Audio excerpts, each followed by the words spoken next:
Биылғы жылы Ұлан ауданында мал және ауыл шаруашылық өнімдерін сататын мал базарын ашу жоспарланып отыр. Аталмыш базар әкімдіктің қолдауымен Атығай асуының маңында орналасқан Мұхаммади шаруа қожалығынан ашылмақ. 12 пунктіміз бар бұл жерде.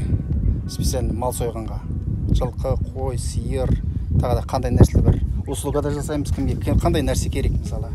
Келетте сойғызып алады да бұзатын бұзып, тұздайтын тұздап, қақтарып берсе қақтап береміз, коптирка бар. Тұрғындар сататын өнімдері болса осы жерге келіп қояды. Ең тиімдісі ол үшін ешқандай ақы төлеудің де қажеті жоқ. Ал егер өткізе алмай қалған жағдайда қолхат беріп тастап кетуіне де жағдай жасалады. Қазір аренда ештеңе төлетпейміз, пока тегін сатам деген адамдар келіп сата береді. Ол басында оларға пайдасы бүгін өткізе алмай қалуы да мүмкін, тұрып та қалуы мүмкін. Сондықтан да ешқандай ақы бола алмаймыз. Келетте әркім өзінің малын келетте, ана жерде кафе бар, сол жерде тамағын ішеді. Егер сата алмай қалса, тастап кетсе бізге тапсырып мысалы, қолхатын жазып береміз, өткізіп берсе, ары қарай дальнейший сатып бергенге дейін. Оған да келісеміз міне. Кәсіпкердің айтуынша, мал базарында тұрғындарға ыңғайлы деген барлық жағдайлар қарастырылғалы отыр.